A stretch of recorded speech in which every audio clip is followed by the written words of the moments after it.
오늘 여러분들과 함께 나눌 말씀의 제목은 나는 선한 목자라입니다. 우리 지난 시간에는 양은 그의 음성을 듣는다라는 제목으로 말씀을 함께 나누었습니다. 양이 할 줄 아는 게 하나도 없어요. 그런데 딱 하나 잘해요. 그게 뭐라고요? 목자의 음성을 듣는 것입니다. 자, 오늘은 선한 목자에 대해서 살펴보겠습니다. 오늘 본문의 말씀은 요한복음 10장 3, 4절 그리고 14절, 15절입니다. 함께 보시겠습니다. 문지기는 그를 위하여 문을 열고 양은 그의 음성을 듣나니 그가 자기 양의 이름을 각각 불러 인도하여 내느니라. 자기 양을 다 내어놓은 후에 앞서가면 양들이 그의 음성을 아는 고로 따라오되 나는, 그 다음에 14절이에요. 나는 선한 목자라. 내가 내 양을 알고 양도 나를 아는 것이 아버지께서 나를 아시고 내가 아버지를 아는 것 같으니 나는 양을 위하여 목숨을 버리노라. 아멘. 베드로전서 5장 2절로 3절에 보면 목자의 3대 원칙이 나옵니다. 거기에 보면 이렇게 되어 있어요. 베드로전서 5장 2절로 3절이요. 너희 중에 있는 하나님의 양무리를 치되 부득이함으로 하지 말고 오직 하나님의 뜻을 쫓아 어떻게 해요? 자원함으로 하며 또 더러운 일을 위하여 하지 말고 오직 즐거운 뜻으로 하며 맡기운 자들에게 주장하는 자세를 하지 말고 오직 양무리의 본이 되라. 여기에 나오면 세 가지 그 3대 원칙이 나와요. 그 3대 원칙이 뭐냐면 부득이함으로 하지 말라는 겁니다. 그 다음에 두 번째는 자원하는 마음으로 하라는 거예요. 세 번째는 더러운 이익을 위하여 하지 말라는 거예요. 그렇게 해서 양무리에 뭐가 되라고요? 본이 되어라 라고 이렇게 얘기합니다. 우리 예수님 말씀하셔요. 나는 뭐라고요? 나는 선한 목자라. 나는 선한 목자라. 예수님은 당신이 선한 목자라고 말씀을 하십니다. 그런데 왜 예수님이 선한 목자이신지에 대해서도 친히 말씀해 주세요. 목자들 중에 어떤 목자가 진짜 선한 목자인지를 판별하는 세 가지 이유를 말씀하시는데 그 첫 번째가 뭐냐 하면 내가 누구를 알아요? 내 양을 안다라는 것입니다.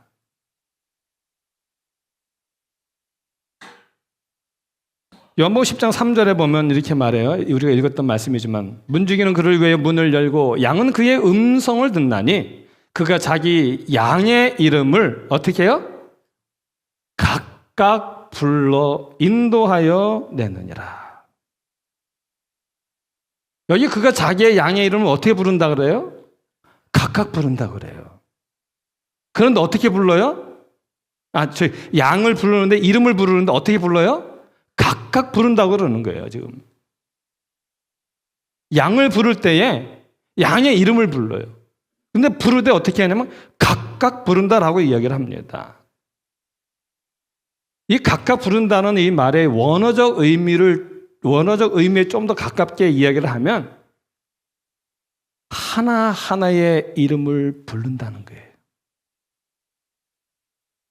하나하나, 개개인 하나하나를 하나의 이름을 부른다는 겁니다.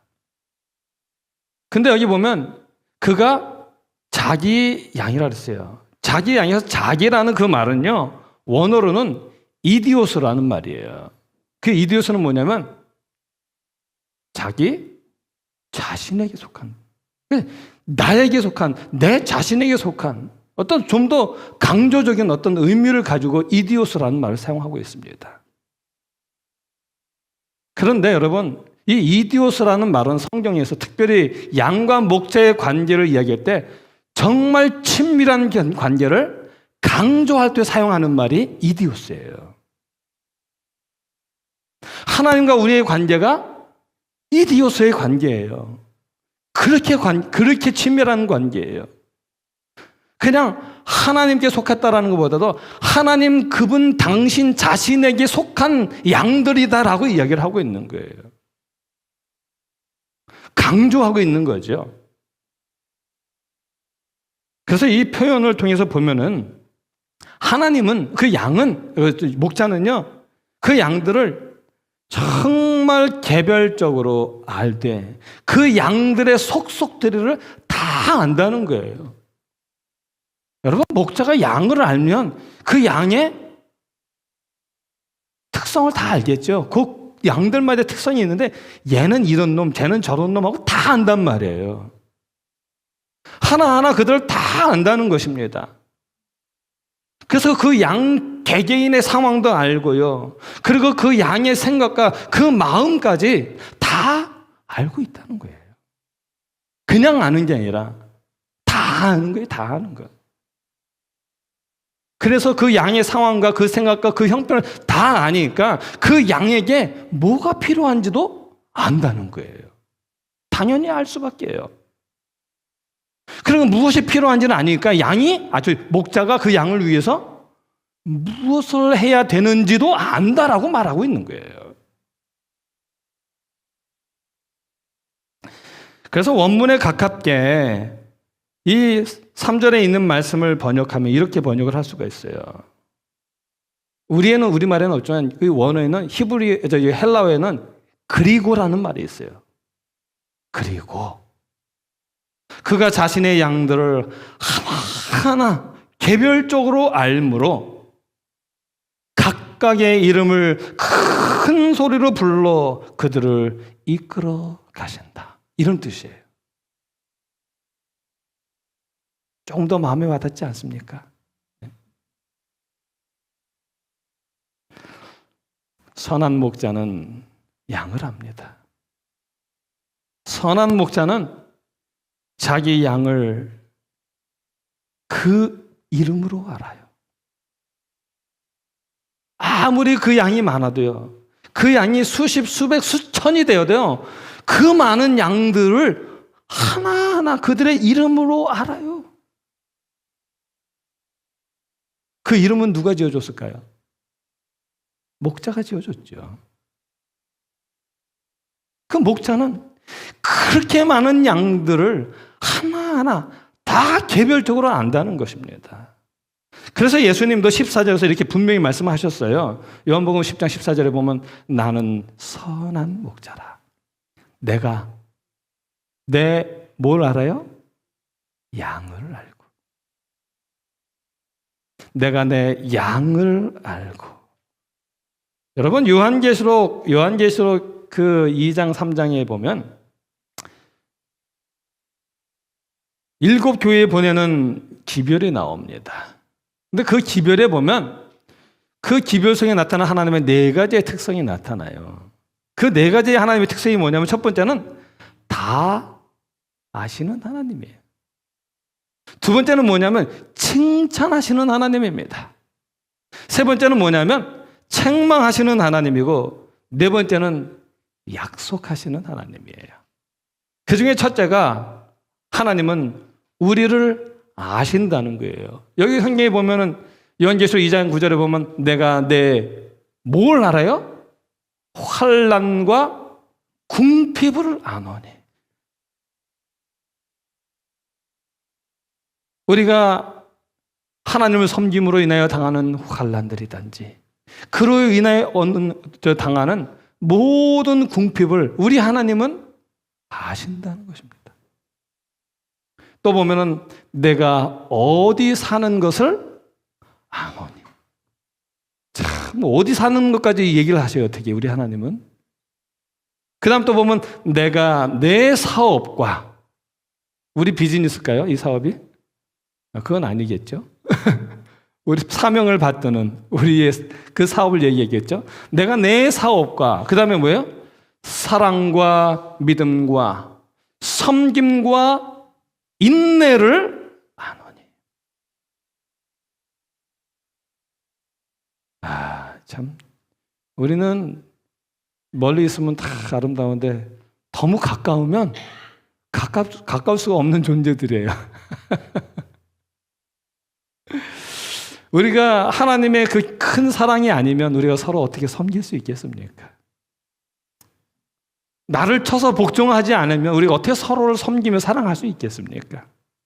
어떻게 서로를 인내하며 받아주며 서로 용서하며 함께 살아갈 수가 있겠습니까? 본성적으로는 안 되는데 그 하나님의 은혜를 힘입어 나 자신을 치며 그렇게 섬기며 인내하며 살아가려는 우리의 그 모든 것을 하나님은 아신다는 거예요. 하나님은 그것을 귀히 여기신다는 것입니다. 또 보면 내가 내 행위를 아노니, 우리가 행하는 모든 걸 아셔요. 근데 어떤 걸 아시냐? 내가 뭘 가지고요? 작은 능력을 가지고 하나님의 말씀을 지키는 우리의 그 믿음을 하나님은 아신다고 그래요. 적은 능력을 가지고 내 말을 지키면 내 이름을 뭐하지 아니해요? 배반치 아니야. 이처럼 하나님은 우리를 아십니다. 아시되 다 아셔요. 속속들이 다 아시는 것입니다. 여러분 창세기 3장에 보면 하나님이 부르셔요. 아담아, 아담아, 내가 어디 있느냐? 아담아, 아담아, 내가 어디 있느냐라고 부르시는데요. 여러분, 하나님이 아담이 어디 있는지 몰라서 부르실까요? 아니면 하나님이 아담이 무슨 일을 했는지 알지 못해서 자초지종 알려고 아담을 찾으시는 걸까요? 아니면 아담, 너 내가 먹지 말라는 거 먹었지? 라면서 혼내시려고 벌 주시려고 아담을 찾으시는 걸까요? 우리는 그렇게 읽어요. 근데 하나님은 그러려고 아담을 찾으시는 게 아니에요. 하나님이 아담을 찾으시는 그 하나님의 심정을 가장 잘 보여주는 사람이 누구냐면 다윗이에요. 특별히 그 반역자 압살롬을 향한 다윗의 그 말을 통해서 우리가 알 수가 있어요. 사무엘하 18장 5절에 보면 여러분 이 압살롬이 누굽니까? 다윗의 아들이에요. 그런데 이 압살롬이 뭐 한 거예요 지금? 반역을 일으킨 거예요. 칼을 아버지 목에 대고 아버지를 죽이려고 그러는 거예요. 왕위를 찬탈하려고 하는 거예요. 자, 18장 5절입니다. 왕이 요압과 아비새와 이때에게 명하여 가로되 누구를 위하여? 나를 위하여. 나를 위하여 소년 압살롬을 어떻게 하라고요? 너그러이 대접하라. 이거는 반역을 진압하기 위하여 그 다윗의 군대가 출정할 때에 그 사령관이라고 말해야 되나요? 아무튼 그 총대장되는 요압과 그 외의 대장들에게 한 말이에요. 이 다윗의 말에서 우리는요, 다윗이 이 진압을 할 거라고는 이 전쟁에 대한 승리의 확신이 있었어요. 그런데 또 하나 볼 수 있는 건 뭐냐면요, 자기를 향하여 자기의 목숨을 해하고 그 왕위를 찬탈하라고 했던 그 압살롬을 용서하려고 하는 다윗의 마음이 거기서 보이는 거예요. 우리는 그걸 어디서 보냐면은 나를 위하여 누구요? 나를 위하여 소년 압살롬이라는 말, 소년이라는 말에서 우리가 알 수가 있습니다. 이 소년이라는 그 원어는 어떤 말이냐면 나르라는 말이에요. 그 나르는 뭐냐면 아직도 어리다는 뜻이에요. 아직도 어린, 미성숙한, 철이 없는 그런 뜻이에요. 이거는 다윗이 지금 압살롬을 어떻게 보고 있는지를 얘기하고 있는 거예요. 이 다윗은 압살롬을 반역자로 반란자로 보는 것이 아니라 여전히 철없는, 그렇죠? 철없는 어린 아들로 생각하고 있다는 것을 이야기하고 있는 것입니다. 그래서 그 바이블 스토리, 아이들이 보는 그 더 바이블 스토리라고 하는 영어로 된 게 있어요. 그 바이블 스토리에 보면 이 부분을 이렇게 설명을 해줘요. 뭐라고 설명해 주냐면 나를 위해 소년 압살롬을 너희 대접하라라고 하고 난 다음에 이렇게 얘기를 해요. Even yet he loved the boy despite all the evil he had done. 이렇게 얘기를 해요. 그 번역하면 이런 말이에요. 나를 위하여 소년 압살롬을 너그러이 대접하라. 왜냐하면 다윗이 여전히 누구를 사랑해요? 소년을 사랑했기 때문이라는 거예요. 그 압살롬을 사랑했기 때문이라는 거예요. 압살롬이 모든 악행을 저질렀지만 악한 일은 다 행했지만 다윗은 여전히 어떻게 한다고요? 그 아들을 사랑하고 있기 때문이라는 거예요.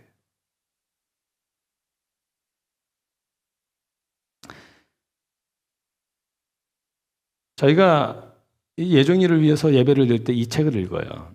근데 지난 수요일에 또 딱 이 책을 읽었어요. 이 부분을 읽었어요. 근데 이 부분이 이 챕터를 전체 다 읽은 거예요. 그래서 압살롬의 죽음까지 나온 얘기 다 읽고 난 다음에 다 읽었어요. 이제 뭐 이렇게 하고 이제 저 해야 되는데 갑자기 저 있으면 글썽글썽거려요. 글썽글썽거리면서 가슴이 아프다고 눈물을 흘리려고 막 그러는 거예요. 눈물이 글썽글썽거려요. 그러면서 예종이한테 그래요. 예종아, 엄마는 이거 읽으니까 너무 가슴이 아픈데 너는 가슴이 안 아프니? 라고 물어요. 그랬더니 예종이가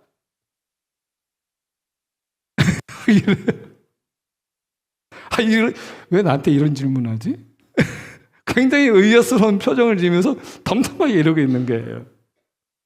제가 그걸 보면서요, 그렇구나 하는 걸 생각을 했습니다. 예종이가 의아스러울 수밖에 없구나.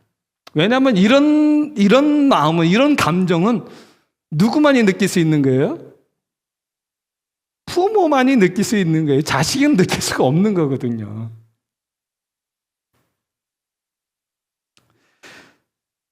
배 아파서 아이를 낳은 엄마들이 특별히 더 느낄 수 있는 거예요. 근데 여러분, 우리가 이 다윗의 이 이야기를 통해서 느낄 수 있는 것은 하나님의 마음이 이렇다는 거예요. 하나님의 마음이 이렇다는 것입니다. 여전히 당신을 향하여 배반하고 등지고 도망가고 양처럼 다 떠나가지만 하나님은 여전히 우리를 뭐 하시는 거예요? 사랑하시는 거예요.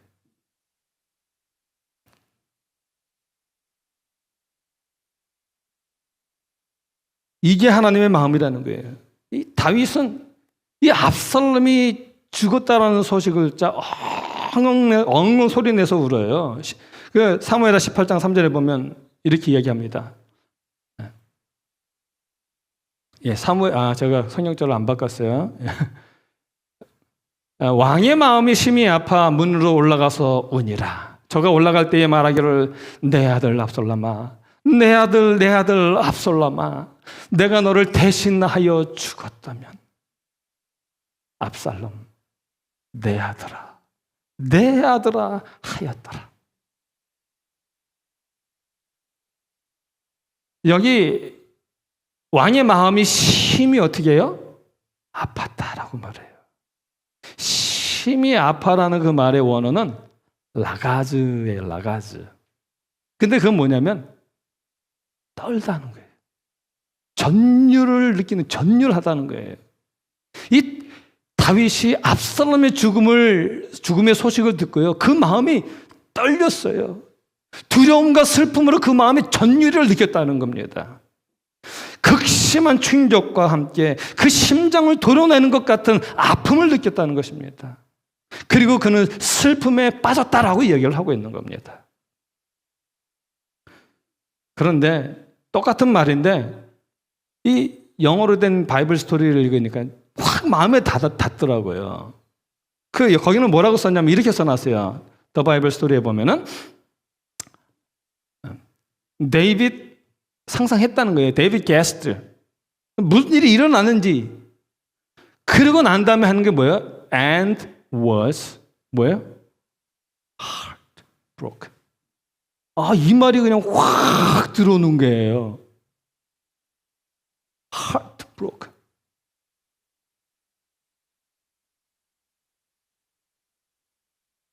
가슴이 완전히 브로큰된 거예요. 뭐예요? 그 아들을 사랑하기 때문에. 사랑하는 아들을 잃었기 때문이에요. 그 다음에 거기 뭐라고 썼냐면요. 그냥 제가 한글로 읽어드릴게요. 반란이 진압되기를 바랬지만 아들을 잃는 대가를 치르면서까지 이루어지길 바라지는 않았다. 이 어린아이들이 이해하도록 돕기 위해서 이렇게 설명을 덧붙여 놨어요. 이 다윗의 마음은요, 반란은 진압이 돼야 돼요. 그러나 그 아들도 도로 어떻게 해야 돼요? 얻어야 돼요. 다시 찾아야 돼요. 어떻게 하든지 그 아들 다시 찾아야 되는 것입니다. 잘못했으니까 버리는 아들이 아니에요. 내팽개쳐줘도 되는 아들이 아니라 내 눈에 넣어도 아깝지 않은 그런 사랑하는 아들이란 말이에요. 차라리 내가 죽으면 죽었지 그 아들 죽는 건 원치 않는 겁니다. 그런 아들이라는 거예요.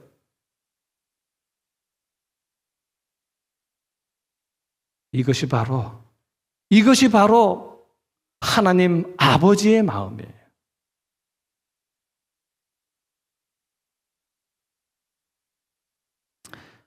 하나님이 아담을 찾으신 이유는 아담을 아셨기 때문입니다. 아담이 지금 어디에 있는지 아셨기 때문입니다. 지금 그 아담의 마음이 어떠한지를 알고 계셨기 때문이에요. 그 무화과 나무 잎으로 가리고 그 숲에 숨어있는, 그래서 두려워 떨고 있는 그 아담의 마음을 아셨기 때문입니다. 죄를 범했다고 하는 두려움과 나를 그렇게 사랑하신 아버지, 하늘 아버지를 슬프게 했다는 그 죄책감에 떨고 있는 그 마음을 하나님을 알고 계셨다는 거예요.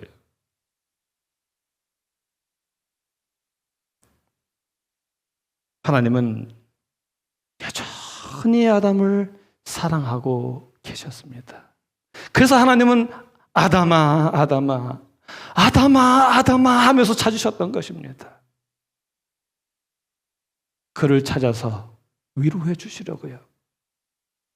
두려워 떨고 있는 그 아들을 진정시켜 주시려고요. 그리고 내가 아버지께 버림받았을까 두려워하는 그에게 아니라고, 버림받은 것이 아니라 오히려 너는 내게 더 소중한 아들이라고, 내 생명을 버려서 구원할 내 아들이라는 사실을 하나님은 아담에게 말씀해 주고 싶으셨다는 것입니다. 그래서 아담을 찾으신 거예요.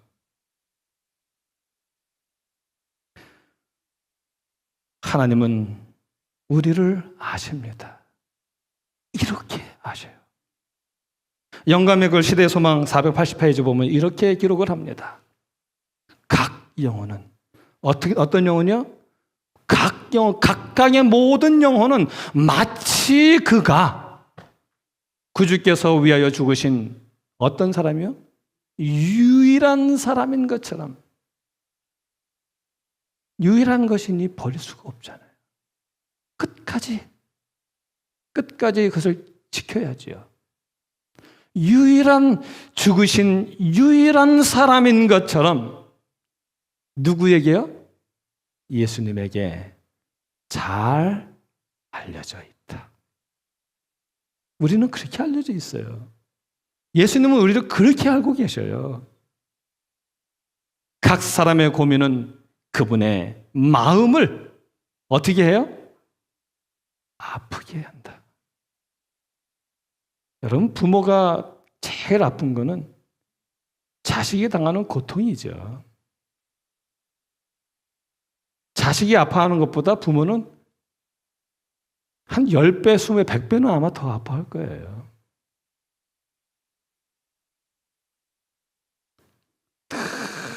기억하는 게 누굽니까? 부모는. 잘난 자식입니까? 못난 자식입니까?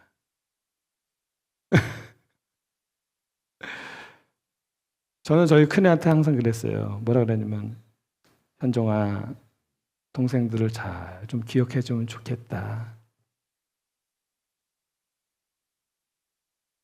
저는 저희 큰애에 대한 믿음이 있었어요. 그리고 그 아이가 그 믿음에 맞게 열심히 잘 했거든요. 그래서 이제 늘 신뢰를 가지고 있는데 제가 그랬어요. 현종아, 혹시 아빠가 없더라도 혹시 아빠가 없더라도 동생들을 잘 좀 지켜다오. 잘 받아오. 특별히 동생 중에 가장 연약한 애가 있으면 걔를 좀 기억해 주면 좋겠다. 제가 염려하는 애가 있긴 있어요. 근데 말씀은 못 드리고 저는 그게 마음에 늘 있는 거예요. 이 아이가 앞으로 어떻게 살아갈 것인가. 뭐 제가 염려한 것보다 훨씬 더 잘하는 아이인데 제가 그럴지도 몰라요. 근데 제 마음속엔 그런 염려가 드는 거예요. 그래서 항상 그게 마음에 걸려가지고요. 아마도 죽을 때까지 그럴 것 같아요. 왜 저희 어머니가 제가 나이 30이 됐는데 결혼을 안 한다고 그렇게 야단을 하셨는지. 그리고 제가 목회하는 동안에 왜 그렇게 가면 어머니가 나 이렇게 숨겨놨던 꼬깃꼬깃한 용돈 꺼내가지고 이렇게 주셨는지. 그게 자식을 낳아서 키워보니까는 알겠어요.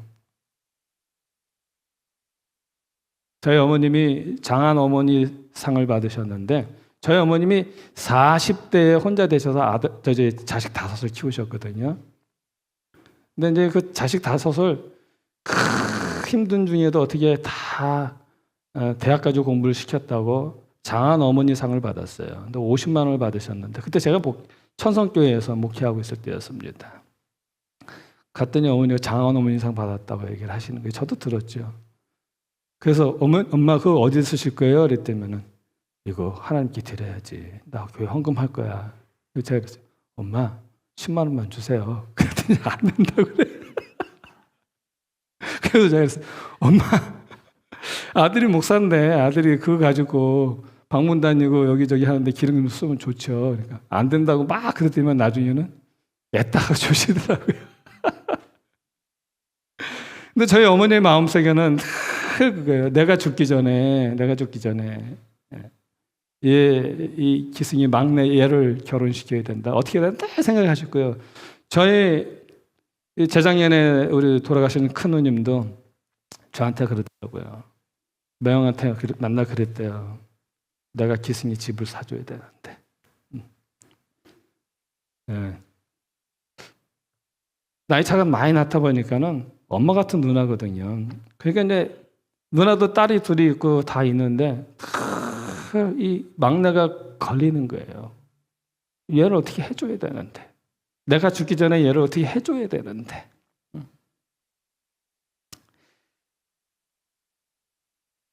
이게 우리 하나님의 마음이에요.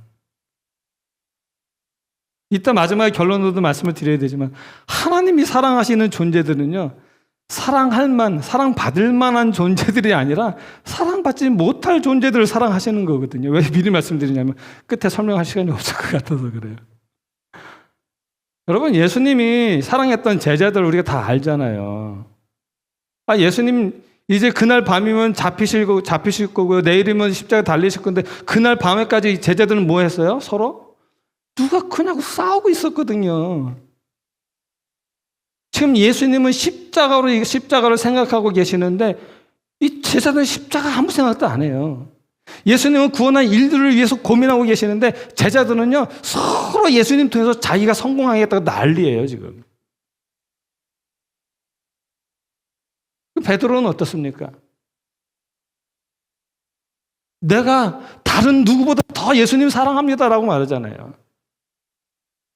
내가 죽을지언정 주를 뭐 하지 않아요?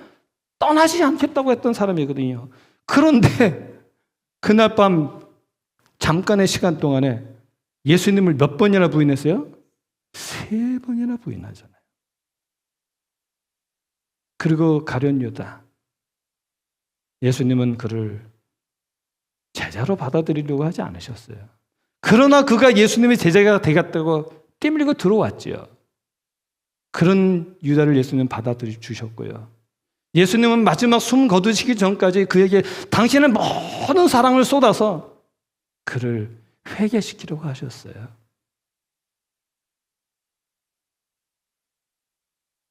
그래서 예수님은 그날 밤에 제자들의 발을 씻길 때에도 누구의 발을 제일 먼저 씻기셨어요? 유다의 발을 제일 먼저 씻기셨지요. 그리고 그날 그 빵을 찍어서 준 사람도 누구예요? 누구에게 줬어요? 유다에게 주셨거든요.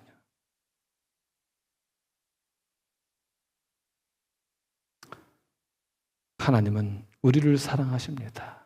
하나님은 우리를 사랑하실 때 사랑으로 아셔요. 원칙으로 아는 게 아니에요. 때로는 원칙 말이 맞는데 그 원칙의 말이요, 맞아서 할 말은 없는데 왜 이렇게 가슴을 쓰리게 하는지 모르겠어요. 원리 원칙은 세워졌는지 모르겠지만 왜 이래 가슴이 아프냐고요. 그 속에 숨겨져 있는 그 따뜻한 그 사랑을 느낄 수 없다면 그게 무슨 유익이 있겠습니까?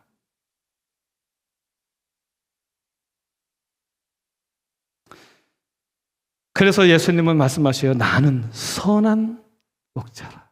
예수님은 선한 목자입니다. 그 다음에 두 번째는 뭐냐면, 선한 목자의 두 번째 이유는 뭐냐면 앞장서서 가는 거예요. 앞서가는 것입니다. 예수님은 우리보다 앞서가는 분이기 때문에 우리의 선한 목자셔요. 요한복음 10장 4절에 보면 이렇게 말합니다. 요한복음 10장 4절이요. 자기 영을 다 내어놓은 후에 뭐 하면요? 앞서가면.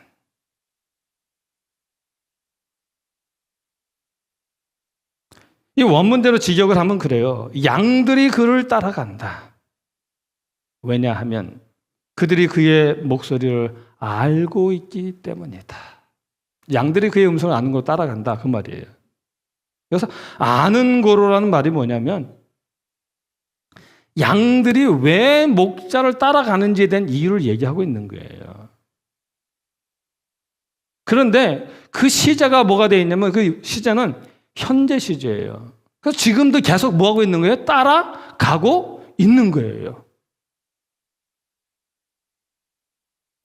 다시 말해서 목자가 어디로 가든지 그리고 언제 그를 부르든지 상관없이 언제든지 그 목자의 뒤를 뭐 하는 거예요? 따라간다는 것입니다. 그래서 양들은요, 자기가 원하는 곳으로 가는 게 아니라 늘 목자가 인도하는 대로 가요. 내가 가고 싶은 대로 가는 게 아니라 목자가 인도하는 대로 따라갈 뿐입니다. 양은 그만큼 목자를 신뢰해요. 그리고 목자는 그 양을 하면서 막 이렇게 몰지 않아요. 폭력이나 위협으로 그 양들을 막 이끄는 것이 아니라 늘 그 양의 이름을 부르고 그 따뜻한 음성으로 앞장서서 그 양을 부르면서 간다는 거예요. 이 양이, 그래서 이 목자, 선한 목자의 특징은 앞서가는 것입니다. 이 앞서가는 것을 가장 잘 보여주는 데가 어디 있냐면 시편 23편이에요. 시편 23편 1절 2절에 보면 여호와는 나의 목자시니 내게 뭐예요? 부족함이 없으리로다. 그가 나를 푸른 초장에 누이시며 쉴 만한 물가로 어떻게 해요? 인도하시는도다. 이 말의 시제가 여러분 2절에 보면 말의 시제가 어떻게 돼 있어요? 수동태예요. 능동태가 아니라 수동태예요. 그 뉘앙스가 뭐예요? 푸른 초장이 거저 있는 게 아니라는 거죠. 쉴 만한 물가가 거저 있는 게 아니라는 거예요.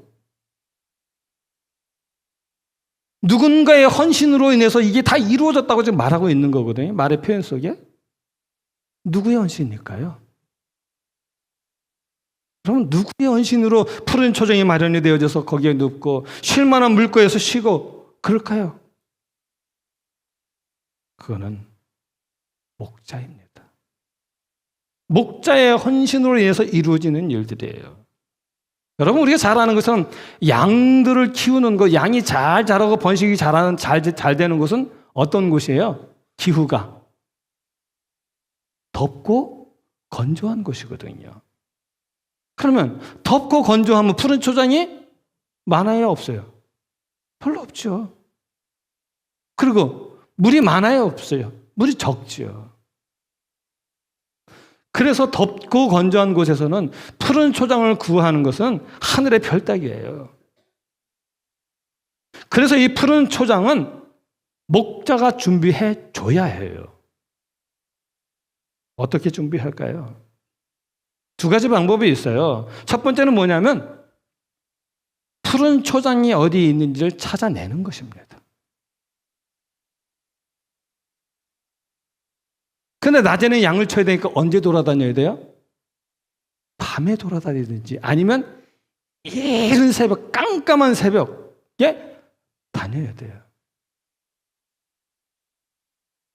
밤 이슬을 맞으면서 맹수의 위험을 무릅쓰고 그 푸른 초장을 찾아 이리저리 돌아다니는 수고를, 발품을 팔아야 하는 것입니다.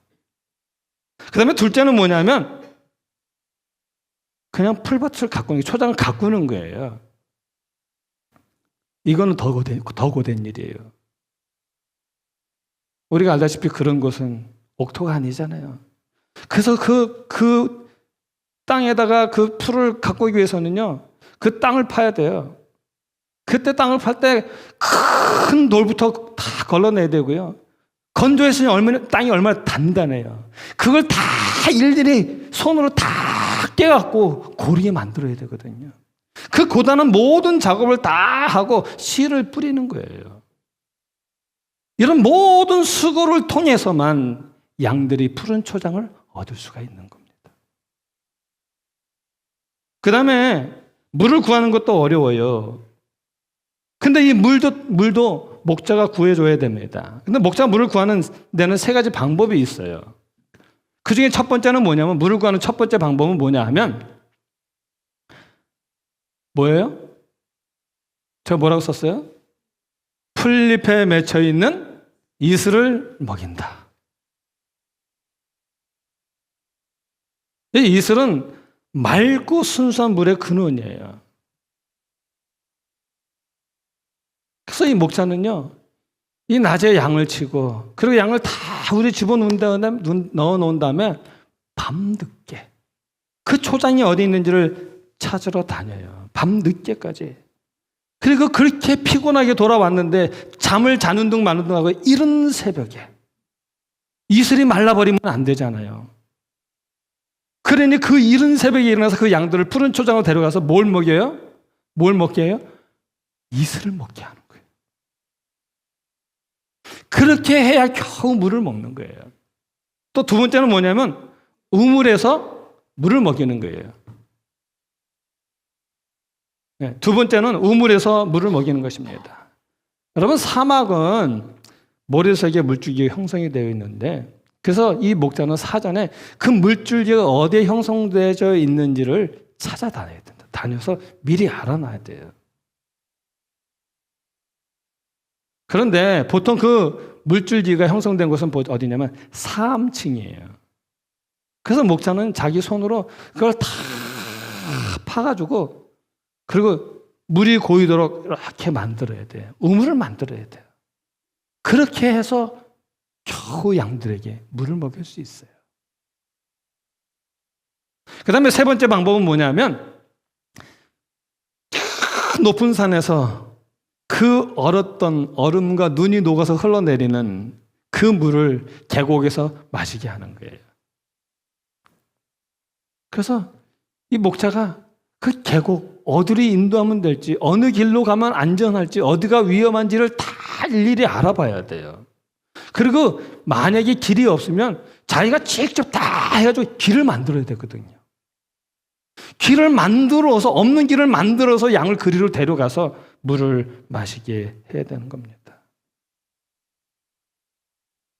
이처럼 목자는 양들을 인도하기 위해서 먼저 그 길을 앞서서 갑니다.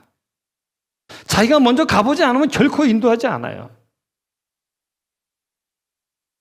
그래서 선지자 이사야는 이렇게 말합니다. 이사야서 63장 9절입니다. 그들의 모든 환난에 뭐 하셔요? 동참하사 자기 앞에 사자로 하여금 그들을 구원하시며 그의 사랑과 그의 자비로 그들을 구원하시고 옛적 모든 날에 그들을 드시며 뭐 하셨어요? 안으셨다.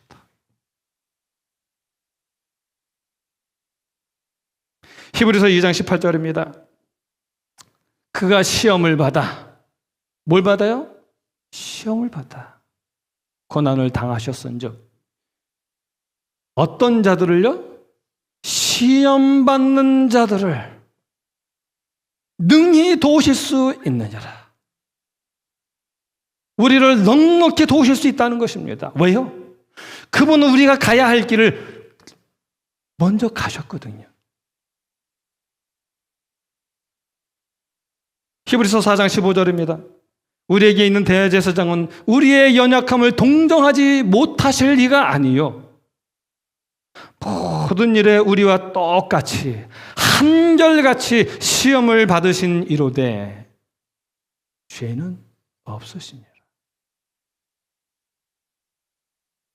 요한복음 16장 33절에 보면 이렇게 말씀합니다. 요한복음 16장 33절입니다. 이것을 너에게 이르는 것은 너희로 내 안에서 그 길을 먼저 가본 그 내 안에서 평안을 누리게 하려 함이라. 그 길에는 그분의 손길이 다 있잖아요. 세상에서는 너희가 환난을 당하나 무하라? 담대하라. 왜요? 그 길을 먼저 가신 그분이 우리와 함께 하시니까요. 그리고 마지막으로 하시는 말씀, 내가 세상을 어떻게 해요? 이기었노라. 승리가 보장되어 있죠. 그러니까는. 예수님은 우리 앞서 모든 환난을 당하신 분이십니다. 그리고 이기셨습니다. 그래서 우리를 어떻게 도와야 될지, 우리에게 무엇이 필요한지를 알고 계시는 것입니다. 앞서간다는 말은 그런 의미예요. 그래서 이 고난당하신 예수님의 모습을 선지자 이사야는 이렇게 기록을 합니다. 이사야서 52장 14절이요. 전에는 그의 모양이 어떻게 해요? 타인보다 상하였고 얼마나 우리를 위해 앞서 가셨으면 그의 모습은 사람들보다 뭐 했어요? 상하였으므로 많은 사람이 그에 대하여 놀랐거니와. 그 다음에 53장 2절 3절이요. 그는 주 앞에서 자라나기를 연한 순 같고 마른 땅에서 나온 뿌리 같아서 뭐도 없어요? 고운 모양도 없고 풍채도 없은즉 우리가 보기에 흠모할 만한 아름다운 것이 없도다. 그는 멸시를 받아 사람들에게 버림받았으며 간고를 많이 겪었으며 질고를 아는 자라. 마치 사람들이 그에게서 얼굴을 가리는 것 같이 멸시를 당하였고 우리도 그를 어떻게 여기지 않았어요? 귀히 여기지 아니하였도다.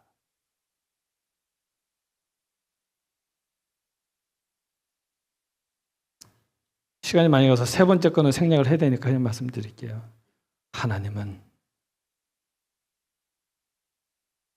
그런 우리를 사랑하셔서 그런 우리를 위하여 생명을 버리셨습니다. 내가 섬김을 받으려고 온 것이 아니라 도리어 섬기려 왔고 자기의 목숨을 대속물로 주려 하노라라고 말씀하셨거든요. 이제 마지막으로 영감의 글 하나만 읽어드리고 마치겠습니다. 시대의 소망 480페이지에 보면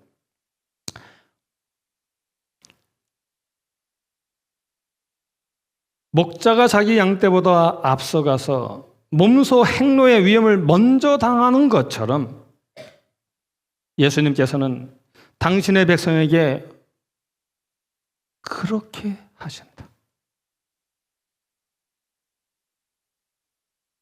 목자가 앞서가면서 당하는 그 모든 고통을 당하는 것처럼 예수님은 그렇게 하신다는 거예요. 자기 양을 다 내어놓은 후에 앞서 가신다. 하늘에 가는 길은 어디로 가는 길이요? 하늘에 가는 길은 그 주의 발자취로 예수님이 우리에 앞서서 가시고 그렇게 다니셨기 때문에 예수님의 그 발자취로 인해서 어떻게 됐어요? 성별되었다. 거룩하게 구별되어졌어요. 길이 가파르고 험할지 모르지만 예수께서는 그 길로 뭐 했어요? 여행하셨다. 가셨어요. 우리를 위하여. 우리를 위해 더욱 쉬운 길을 만들기 위하여 그분의 발은 억센 가시들을 어떻게 했어요? 내리누르셨어요. 가시를 밟고 가신 거죠. 그 모든 가시가 그분의 발에 다 그분의 발을 찔렀기 때문에 우리가 지날 때 가시가 없는 거예요. 한 사람을 구원하여 당신의 왕국으로 인도하기 위해서라도 구주께서는 갈바리의 고통을 당하셨을 것이다. 누구를 위해서요? 한 사람을 위해서요. 그분께서는 당신께서 위하여 죽으신 사람은 단 한 사람도 결단코 버리지 않으실 것이다. 당신의 추종자들이 당신을 떠나기로 결정하지 않는 한, 우리가 그분을 배반하고 떠나고 끝까지 정하지 않는 이상 그분은 우리를 꼭 잡으실 것이다. 그래서 그분은 우리의 선한 목자입니다. 마지막 거는 제목만 보여드릴게요. 세 번째, 그분이 선한 목자이신 이유는 양을 위하여 목숨을 버리기 때문입니다. 아무쪼록 저와 여러분이 이렇게 우리를 아시고 우리보다 앞서가시며 그 길을 평탄케 하신 우리 예수님, 그리고는 마침내 우리를 위하여 목숨을 버리신 그 예수님, 그분이 우리의 선한 목자이심을 알고 따라가시기 바랍니다. 여러분, 구원은 예수 그리스도를 아는 거예요. 너희가 성경에서 이 영생을 얻는 줄 알고 상고하거니와 이 성경이 곧 내게 대하여 증거한다 그랬거든요. 그분이 어떤 분인지를 아는 겁니다. 아무쪼록 우리의 선한 목자 되신 그 예수님을 우리가 영원히 기억하며 내가 가고 싶은 길 아니라 그분이 인도한 길로 따라가고요. 내가 가고 싶은 때가 아니라 하나님이, 예수님이 우리를 부르시는 때에 순종하며 따라가는 아름다운 주의 참된 양들이 되시길 간절히 바랍니다. 그래서 마침내 허락하신 그 영원한 하늘 초장에 우리 모두가 다 들어가게 되기를 간절히 바라면서 오늘의 말씀을 줄이겠습니다.